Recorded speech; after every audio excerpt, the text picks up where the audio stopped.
Физкульт. Меня зовут Александр Ткачев. Это очередной выпуск общедоступного шайбоворота в виде подкаста.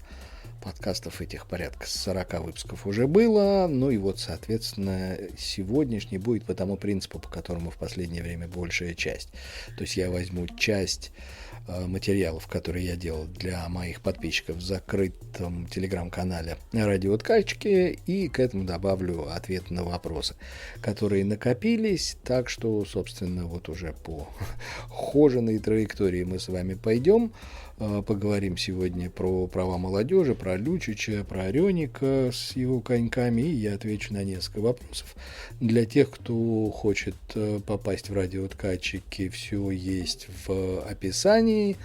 Ну, а, соответственно, для всех остальных я вот по мере сил и, главное, времени, по возможности какие-то вещи тоже делаю.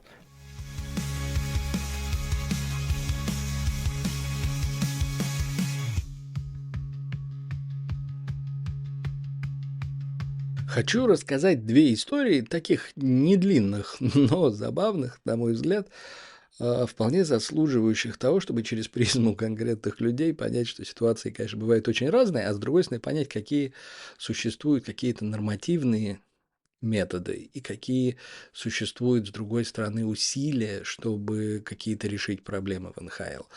Вот один момент нередко, кстати, спрашивали за последние годы, а вот когда у игрока молодого в НХЛ появляется полный набор прав. Ну вот, пока он новичок, да, но все слышали, что там в первый год там за обед надо заплатить, это будет куча бабок. Но дело не только в этом. То есть раньше, насколько я понимаю, по умолчанию это было, в этом нынешнем коллективном соглашении, в следующем это прям четко прописано, но вот есть контракт новичка, да, входной контракт, так называемый. Он длится практически всегда 3 года. Бывают исключения, но по сути вот он длится 3 года. Ты отработал его, и дальше ты уже полноценный взрослый хоккеист. Вот в тот момент, когда ты его отработал и стал полноценным взрослым хоккеистом в глазах лиги, профсоюза и всего остального, ты получаешь полный набор всех прав. И это любопытным образом превращается в то, что таким образом ты получаешь возможность жить на выезде, да, то есть вот на выездах команды НХЛ живут в замечательных гостиницах, но молодые игроки живут по двое. Вот еще раз скажу, это прям прописано в CBA, что как только игрок отрабатывает этот свой первый контракт новичка, то дальше он становится уже формально взрослым и должен жить в одиночку. Но всегда ли так? Как вы понимаете, всегда есть какие-то исключения. Ну, почти всегда, да, почти из любых правил есть исключения. Вот давайте прикинем, какие бывают исключения. Одно исключение настолько на поверхности, что сколько-то потратив секунд, я думаю, до него дойдет. Ну, 4 из 5. Давайте так. Может быть, я подозреваю, я специально сейчас так притормозил, давая возможность каждому из вас, кто это слышит, сказать: ну так, конечно, ясен пень. Это вратари. Действительно, зачастую молодые вратари, вот неважно, ну, то есть, если они становятся частью команды, то есть не то, что там поехал на один выезд, а прям, да, вот там молодой вратарь, он, скажем, плотно стал вторым. Нет смысла вратаря с полевым или вратаря с вратарем селить на выезде. Во-первых, вратаря с вратарем получишь, что ты к взрослому вратарю прицепил. Вратаря с полевым здесь не в том дело, что это очень разные люди, одни хорошие, а другие плохие, а в том дело, что у большинства, подавляющего большинства вратарей есть своя ну, такая культура подготовки к матчу, которая начинается не за 2 часа до игры, а, скажем, там за день до игры. Очень у многих вратарей там режим по сну, по каким-то там дополнительным тренировкам, пробежкам и так далее. И все это превращает, ну, как бы саму идею селить вратаря молодого с кем-то там молодым полевым в не очень удачную. То есть, ну так, это очевидно не лучшая идея, да? Но бывают и другие отступления. И вот как раз я недавно про игрока, которого, ну, если вы сколько-то давно, да, следите за НХЛ, которого вы, конечно же, помните. Милан Лучич, карьера которого клонилась к закату в последнее время, а потом там еще вот семейные проблемы, суд, и поэтому карьера-то его закончилась, по всей видимости. Но игроком-то он был на протяжении довольно долгих лет, заметным игроком, хорошим, в общем, когда-то даже в ранние годы и результативным.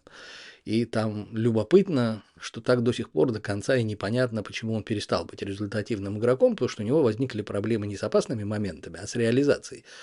И он менял клюшки, потом говорили о том, что это вот операции, что, ну, вероятно, это операции, которые у него были на кистях рук, потом все-таки пытались как-то подобрать с клюшками, потом, что упала скорость. Короче, много времени это говорили, но я не к этому вам рассказываю.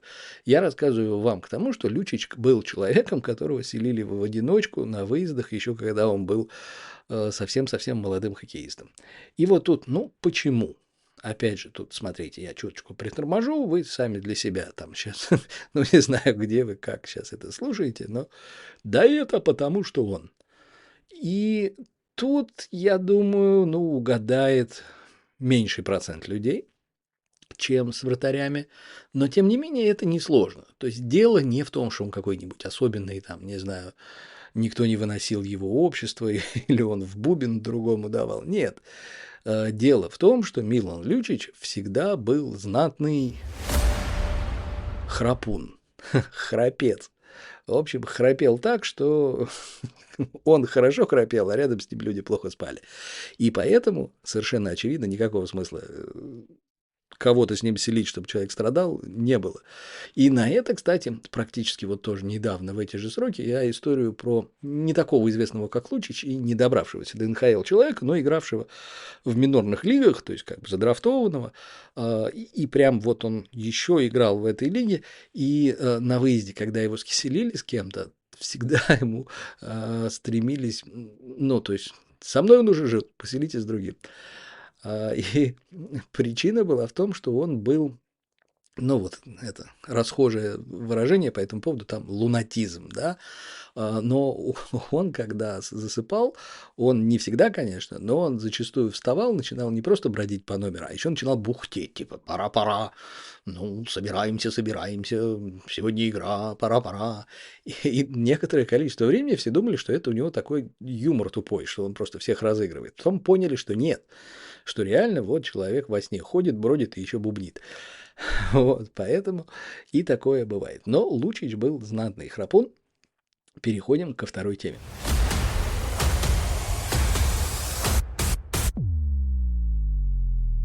Вторая тема касается легендарного американского прославленного и выдающегося хоккеиста, до недавних пор на протяжении долгого времени очень и очень заметного деятеля хоккейного телевизора, ну а потом изгнанного в эту эпоху, когда прям только очень-очень политкорректно надо было. Джереми Рёник, он не слишком удачно как-то высказался, но, в принципе, то, что ему пришлось там из телевизора с большого канала уйти, на нем сильно не сказалось. То есть он все равно абсолютно легендарный статус свой имел, и из-за давних конфликтов, пока он играл, типа не видать зала хоккейной славы Рёнику, но тем не менее, вот как раз сейчас даже это случилось, и, в общем, JR в полном порядке, в основном занимается тем, что играет в гольф. То есть хорошо проводит время. Но была история про него. Он на заре, не на заре, а на закате своей карьеры, он поиграл в нескольких клубах, и был момент, когда он перешел в Лос-Анджелес. И прям там совсем не пошло. И вот прям не идет и не идет. И все понимают, что не идет. И тренерский штаб понимает, что не идет. И Рёник понимает, что не идет. И партнеры все такие, ну это же Рёник, что-то прям совсем, куда все девалось. И то есть прям кошмарный сезон. И вот все ходили, как это там, чесали репу, да, думали. И Рёник в какой-то момент говорит, мне кажется, я знаю, в чем дело. Вот вы не так точите мне коньки. То есть вообще я прям не бегу. Коньки надо точить не так. Мне всегда их затачивали по-другому. И прям бежалось легко. А сейчас я прям как ползу. Ну и опять же, здесь надо понимать вот вещь, которую часть болельщиков не хочет понимать, ну, наверное, чтобы просто голову не включать, что нет внутри клуба как бы стены, да, то есть вот как бы вы против нас. То есть как бы в нормальном клубе и в нормальной команде все как бы внутри, против остальных, может быть, да, то есть мы против остального мира. Но такого, что вот Иванов играет плохо, вот типа он не с нами, да, давайте его гнать. Нет, как бы команда это единое целое, да, происходят какие-то моменты, но в целом все стремятся, чтобы у всех в команде все было хорошо. И вот ты подписываешь самого Рёника, да, ждешь от него, что будут голы, передачи, штрафные минуты и всякое веселье, и может веселье и есть, а остального ничего нет. И поэтому, естественно, все так, ну, кого это касалось, восприняли, коньки, да, ну, может быть. И вот что сделали в Лос-Анджелесе, чтобы решить эту проблему?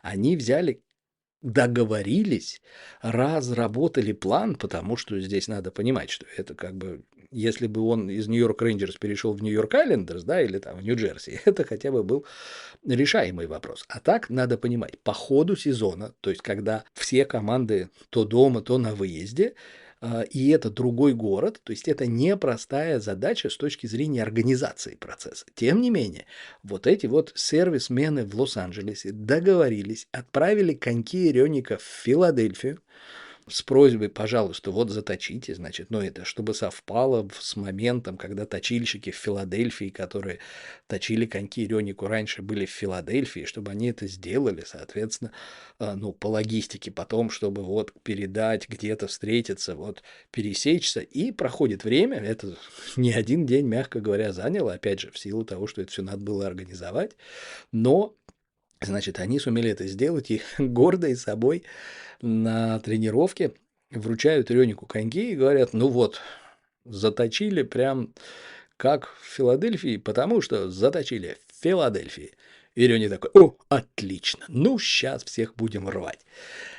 Вот, ну и знаете, как из серии «Смеяться здесь». Рёник надел коньки, Рёник пошел их опробовать, Рёник их опробовал, Рёник в них начал играть, и ничего не изменилось. То есть прорыва не произошло. Рёник по-прежнему был никакой. Ну и потребовался матч другой, там несколько дней, и Рёник приходит и к этим людям, ну и в принципе в команде, то здесь он просто как бы вслух публично говорит, да, ну пора признать, дело было не в коньках. Вот такая история про Джереми Рёника. Ну, про него существует десятки фантастических и феерических историй, потому что это один из самых ярких и забавных персонажей в истории хоккея, безусловно, и не только американского. Ну, как-нибудь, может, еще какую-нибудь тоже расскажу.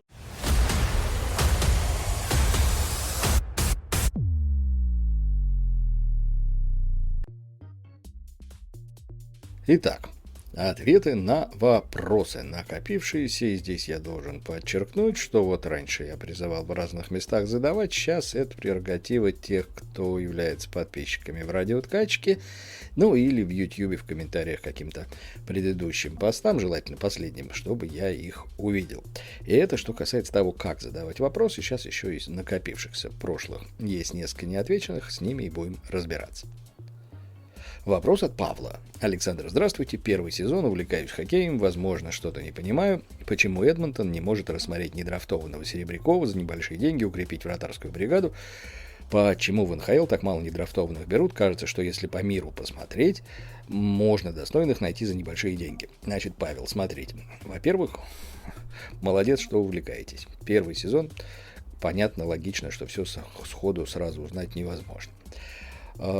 Есть такие вопросы, вот ваш, относится к этой категории, когда, ну, вроде бы, знаете, как правильного ответа одного нет, то есть и сказать «да» можно при определенных обстоятельствах, сказать «нет» можно при определенных обстоятельствах.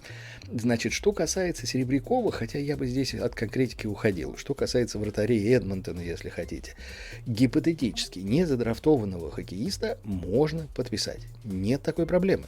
Однако сделать это можно, естественно, не в любой момент. То есть вы можете это сделать в межсезонье, вы можете это сделать в первой половине времени чемпионата, причем там много нюансов. Я не собираюсь ими забивать голову ни вам, ни другим слушателям, но нюансы такие. Есть ли какие-то связи, скажем, у хоккеистов все равно? То есть бывают люди, например, задрафтованные, а время прошло, и права на них исчезли. Да? Человек играет в Европе, и никому из клубов НХЛ не принадлежит. Да? То есть это все разные даты, когда можно подписать. Есть еще нюансы, что в некоторых случаях, когда ты подписываешь игрока, прежде чем он станет твоим, ты его подписал, но прежде чем он станет твоим, он должен пройти через вейвер, то есть через драфт отказов, так называемый, то есть, соответственно, ни одна из других команд не должна его себе захотеть взять. То есть вот вы подписали, а кто-то взял, воспользовался вашими усилиями и забрал себе. И такое бывает. Тем не менее, в принципе, ответ на ваш вопрос, да, это возможно. Другое дело, что надо понимать две вещи, которые вот как раз вам, как начинающему любителю хоккея, может быть, не до конца понятны. Первое. В мире, на третьей планете Солнечной системы, очень немного стран, где действительно прям сильно развит хоккей шайбой. И поэтому большинство этих стран, они окучены.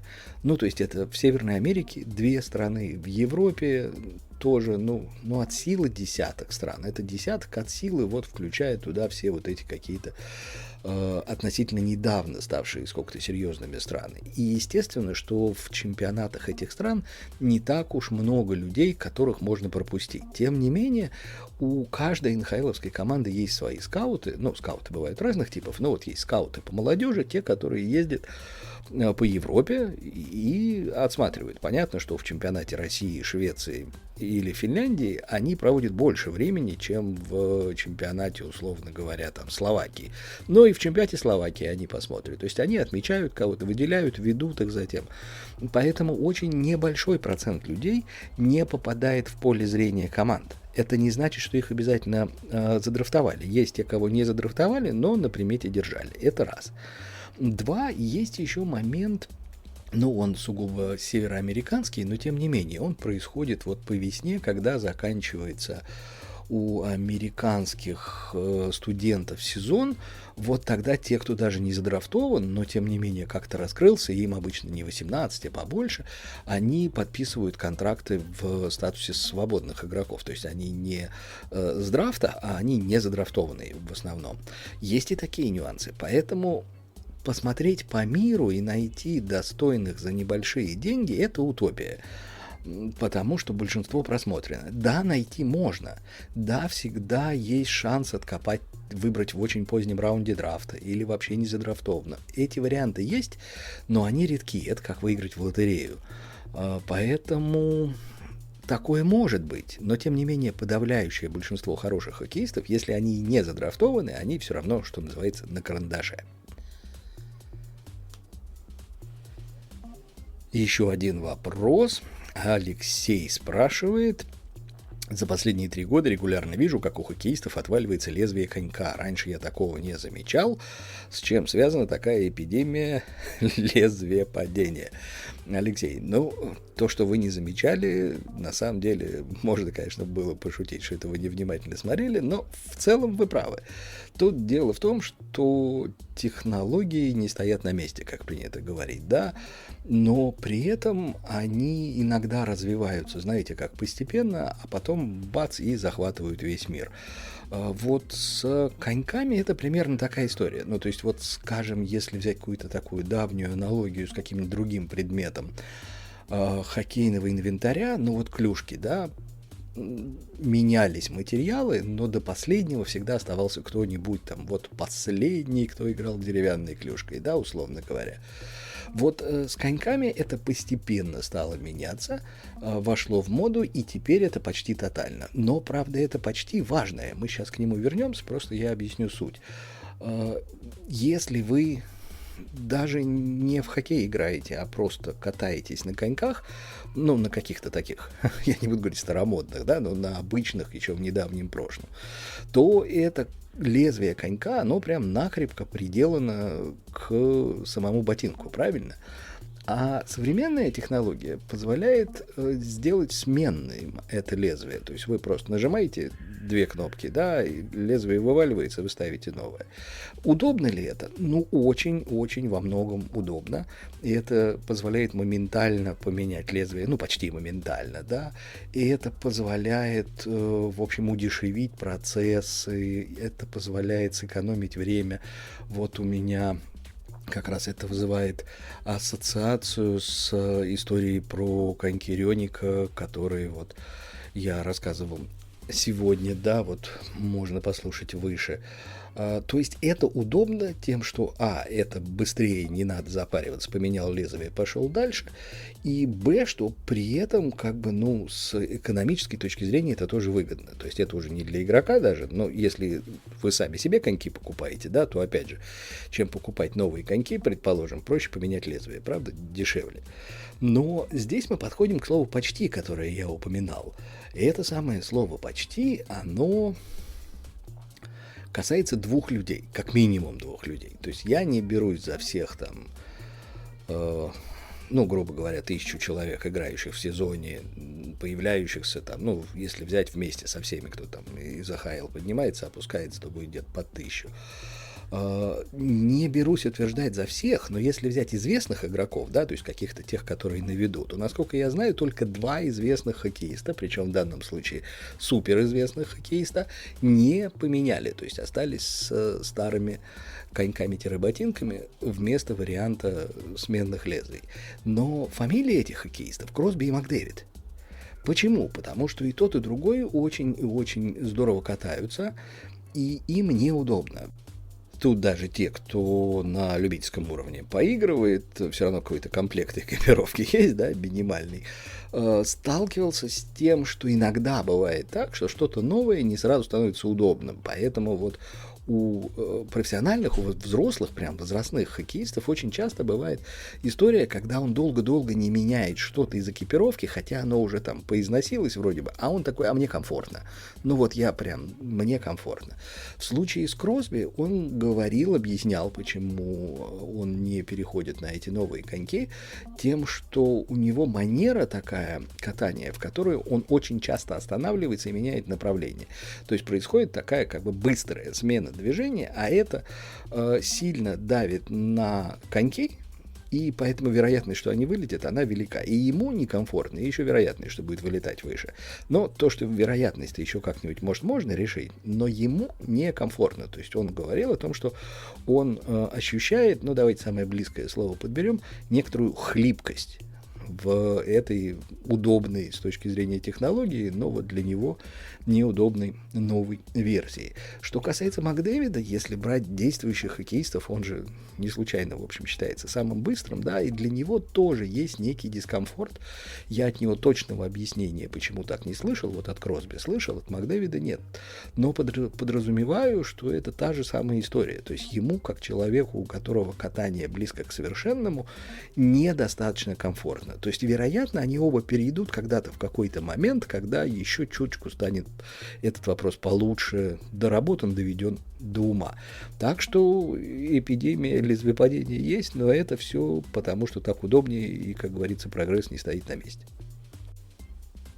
Егор спрашивает: Александр, здравствуйте, подскажите, пожалуйста, остался ли у вас еще канал на Бусти, чтобы на него подписаться? Слышал, вы туда материалы интересные выкладывали, или на радиооткачке будет достаточно? Хотелось бы на оба. На оба не надо, Егор. Достаточно подписаться на радиооткачке, потому что на Бусти, ну, формально там аккаунт, по-моему, этот есть, но там нет материалов, потому что Бусти лично для меня неудобен. Он удобен, знаете, для каких-то таких больших каналов и проектов, у которых есть какие-то отдельные специальные люди, которые заведуют там соцсетями, еще чем-то, и вот они берут из чего-то там что-то склеивают, где-то какие-то эксклюзивы подделывают дополнительно. У меня на это ни времени, ни сил нет, поэтому для меня Бусти был крайне неудобен. Поэтому есть радиооткачки прямо в Телеграме, радиооткачки более чем достаточно. Как повелось, в концовочке запулю песню с хоккейным задержанием. Ну вот, я уже рассказывал про это и не раз, да, что в концовку, соответственно, использую те, которые записываю совместно с искусственным интеллектом, вот целиковые версии, да, вот есть, была вот уже PowerPlay Anthem 1 и 2, а еще вот есть Game On, другая песня, другие слова, другая мелодика, так что вот Game On. Game On, болейте на здоровье. Skates on the ice, helmets in place. Stick in my hand, determination on my face. Feel the adrenaline, it's pumping in my veins. We're gonna dominate. No time for games. Raise the stakes, it's time to score. Our team's united, we're ready for war. Feel the power as we take control.